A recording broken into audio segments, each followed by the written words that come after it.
Arif Khan کنائم express اور news room سے۔ جیسا کہ آپ جانتے ہیں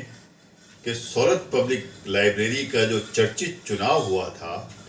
اس میں شوکت خان ایڈوکیٹ جن کا انتقال ہو چکا ہے وہ 3 ووٹ سے جیت کر صدر بنے تھے، لیکن ان کی صدارت کے کل 28 دن انہوں نے اپنے گزارے اور 28ویں دن ان کا انتقال ہو گیا۔ ایک اتفاق تھا کہ ان کے بڑے بڑے سپنے تھے، انہوں نے کیا کیا سوچا تھا لائبریری کے بارے میں جو پورا نہیں ہو سکا۔ بہرحال یہ مہتوپورن پد ہے لائبریری کی صدر کا جو خالی ہو گیا ان کے انتقال کے بعد، اس کو پورا کرنے کے لیے دوبارہ پھر لائبریری کا چناؤ ہونے والا ہے، لائبریری کے صدر کا چناؤ ہونے والا ہے۔ اس چناؤ کی دوڑ میں پھر اسی پرکار کی لوگ، اسی پرکار کی ہستیاں شامل ہیں جیسے کہ پہلے تھیں، اور وہی دوڑ دھوپ شروع ہو گئی ہے۔ عنقریب صدر کا چناؤ ہوگا۔ اس سلسلے میں ہم نے اس چناؤ کی دوڑ میں مہتوپورن کردار ادا کرنے والے، مہتوپورن رول ادا کرنے والے جنہوں نے پہلے بھی اس کے اندر میں شامل رہے اور تیسرے نمبر پر رہے، سید قیصر علی ایڈوکیٹ، ان سے ملاقات کی اور جانیے ان کی زبانی کہ انہوں نے کیا کیا راز کھولے ہیں اور کیا کیا بتایا ہے کہ کس طرح سے چناؤ میں پچھلے دھاندلی کی گئی تھی اور کس طرح سے کیا کیا گیا تھا۔ یہ پوری بات جاننے کے لیے اس کلپ کو شروع سے لے کر آخر تک آپ ضرور دیکھیے۔ ہم دیکھ رہے ہیں یہ اگرچہ کہ مجبوری کا انتخاب ہے،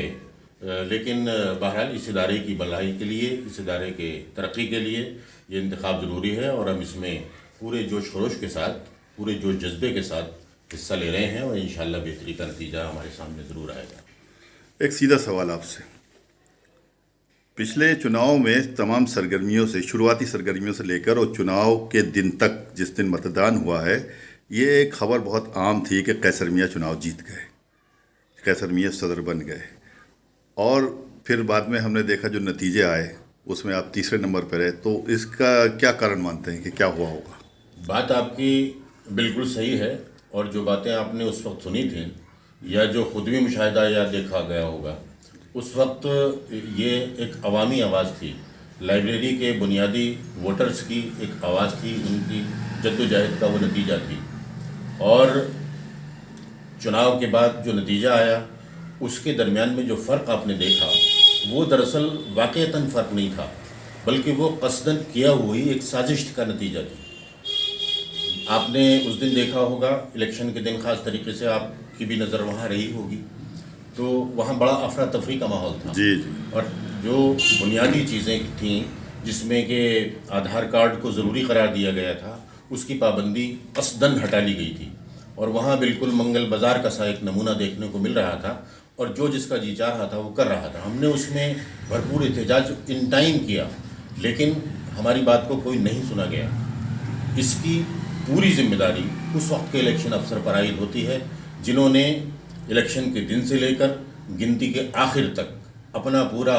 جانبدارانہ رویہ اپنایا، جس کے نتیجے میں میری پہلی پوزیشن کے بجائے مجھے تیسری نمبر پر زبردستی کر دیا۔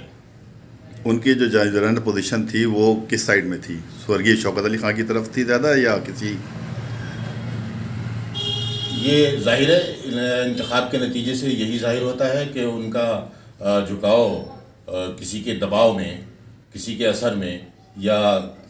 کسی بھی دیگر وجہ سے بھی ہو سکتا ہے، تو وہ مرحوم کے ہی ساتھ دکھائی دیا۔ تو ایک چناؤ ادھیکاری اگر کسی دباؤ میں رہ کے کام کرائے گا تو اس سے آپ کیسے نیائی کی امید رکھیں گے؟ بالکل نہیں رکھیں گے، بالکل نہیں رکھیں گے۔ چناؤ ادھیکاری اس وقت جو لائبریری کی پوزیشن ہے، ایٹ پریزنٹ اس وقت جو پوزیشن ہے، یہاں کوئی ادھیکاری نہیں ہے۔ ادھیکاری سے مطلب لائبریری کا منتخب کوئی صدر نہیں ہے، نہ ہی کوئی سیکریٹری ہے، صرف منتخب مجلس مشاورت کے اراکین ہیں، اور یہاں جو دستور ہے جس پر لائبریری چلتی ہے اس میں اس بات کی کوئی صراحت نہیں ہے کہ کس طریقے سے ایسی پوزیشن میں جہاں کوئی سیکریٹری یا صدر منتخب یا غیر منتخب یا کارگزار نہ ہو، وہاں کس طریقے سے ہوگا۔ تو یہاں جو منتخب مجلس مشاورت تھی، انہوں نے آپس میں میٹنگ کر کے بعض دیگر لوگوں کی رائے کو بھی شامل کر کے یہ طے کیا کہ بھائی کوئی بھی صورت ایسی نکالی جائے کہ صدر کا انتخاب، صرف صدر کا انتخاب کر لیا جائے، تاکہ وہ مجلس عاملہ کی تشکیل دے کے اور لائبریری کے معاملات کو آگے بڑھائے۔ ایسی صورت میں انہوں نے جو ایک خلیل احمد خان صاحب جو کہ جوڈیشل ڈپارٹمنٹ سے فارغ ہیں، ان کا انتخاب کیا ہے، اور میں یہ سمجھتا ہوں کہ ابھی خلیل احمد صاحب چناو ادھیکاری ہیں ابھی اس وقت چناو ادھیکاری ان کو نامزد کیا گیا ہے اور یہ اس کمیٹی نے کیا ہے جو مجلس مشاورت کی انتخاب کمیٹی بنائی گئی ہے. اب اس کا آئینی پس منظر کیا ہے کیا نہیں ہے یہاں یہ بحث کا موضوع نہیں ہے. بہرحال ہم امید یہ کرتے ہیں کہ خلیل احمد صاحب اپنی نگرانی میں غیر جانبدارانہ منصفانہ اور جو ہے مطلب جو آپ کو پورو چناو ادھیکاری شکایت تھی وہ آپ کو امید ہے کہ ریپیٹ نہیں ہو. ہونا چاہیے. ان کا رویہ ایسا ہونا چاہیے. میں نے ان سے ذاتی ملاقات 2-3 مرتبہ اب تک ذاتی ملاقات کر کے میں نے ان کی توجہ دلائی ہے کہ کس طرح سے گزشتہ چناؤ میں جو ہے یہ ایسا موقع ملا لوگوں کو کہ انہوں نے فرضی ووٹنگ بھی کی, افراتفری کا ماحول بنایا, یہاں تک کہ بوتھ کیپچر تک کی نوبت آ گئی. تو ایسی صورت میں منصفانہ چناؤ کی تو بات ہی نہیں کی جا سکتی ہے. ایک صورت ایک لائبریری کے لیے اس طرح سے جس طرح سے یہ آپ بتا رہے ہیں بوتھ کیپچرنگ اور یہ سب کی نوبت آئی, اس کے پیچھے کی کیا کہانی ہے؟ لوگوں کو کیا ایسا لالچ ہے جس کے لیے سب یہ پد حاصل کرنے کے لیے اتنی لالائت ہیں, اتنے بے چین ہیں؟ بات دراصل میں نہیں سمجھتا کہ کسی قسم کے لالچ کی ہو, بلکہ ابھی اس میں یہ دیکھ رہا ہوں اس الیکشن میں, خاص طریقے سے یہ موجودہ الیکشن میں کچھ سیاسی مداخلت, سیاسی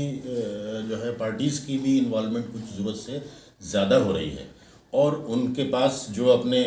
باہوبلی کہہ سکتا ہوں میں, باہوبلی ہیں یا جو ہے علم و ادب سے تعلق نہ رکھنے والے لوگ ہیں, ان کا انوالومنٹ کر کے ماحول کو خراب کر کے اپنے فیور میں کرنا چاہتے ہیں.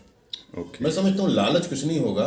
اور نہ ہونا چاہیے. یہ تو ایک علم و ادب کا ادارہ ہے. کہیں اس چناؤ کا کہیں کسی مطلب پولیٹیکل چناؤ سے تو نہیں جوڑا جا رہا ہے 2022 سے کہ کوئی بھی کینڈیڈیٹ اگر یہاں کا صدر ہوتا ہے تو وہ آپ نے کچھ ووٹوں کو ادھر ٹرانسفر کرا دے؟ ہو سکتا ہے کچھ لوگوں کا ایسا بھی خیال ہو کہ ہم اس ادارے کی صدارت کو پکڑ کے اور جو ہے اپنے آپ کو سماج میں ایک باعزت مقام پر رکھیں, اور دراصل مقصد وہ ہو کہ وہ چناؤ جو جنرل چناؤ آنے والا ہے اس میں اس کا فائدہ کچھ حاصل کیا جا سکے. لیکن یہ بہت بڑا قابل مذمت عمل ہے, اس کی ہم مذمت کرتے ہیں اور ہم اہل علم حضرات کو کی توجہ یہ دلاتے ہیں کہ یہاں پر صرف اور صرف علم و ادب سے تعلق رکھنے والے لوگوں کی ہی اہمیت کی جائے, انہی کو ووٹ دیا جائے. تھوڑا سا شارٹ میں اپنا منشور بتائیے آپ کے ابھی اگر چناؤ آپ جیتتے ہیں. میں نے گزشتہ الیکشن میں جو ہے صرف نمبر پر جلد سازی کی جائے اور ان کو باقاعدہ کیٹلاگنگ کر کے ہر فن کی کتابوں کو الگ کیٹلاگ میں بنا کر کے اور الماریوں میں محفوظ کیا جائے, جس سے کہ کتابیں بھی محفوظ ہوں اور جو اسکالرس آتے ہیں یا جو ضرورت مند قاری آتے ہیں ان کو ہم بنا ٹائم گنوائے ہوئے وہ کیٹلاگ دیکھ کے ہمیں کتاب کا نمبر بتائیں, ہمارا افسر وہاں سے فوراً کتاب لا کے ان کو دے, مطالعہ کا کام شروع ہو جائے. ایک بات, دارالمطالعے کا انتظام میں انشاءاللہ بہت جلد اور بہت اچھا کرنے والا ہوں. پڑھنے والوں کے لیے بہترین ماحول مہیا ہو اور جو ہے اچھا ماحول کریٹ ہو, یہاں سے دیگر پروگراموں میں بھی شروعات کی جا سکے. جناب, کسی بھی ادارے کو چلانے کے لیے ایک آرتھک وہ جو کہتے ہیں وہ ضروری ہوتا ہے, اس کے پیسے کا انتظام اور یہ سب کرنے کے لیے. چونکہ اس لائبریری کو اب معقول انکم ہو رہی ہے, پلس اس کی پراپرٹی کا کافی معاملہ ہے,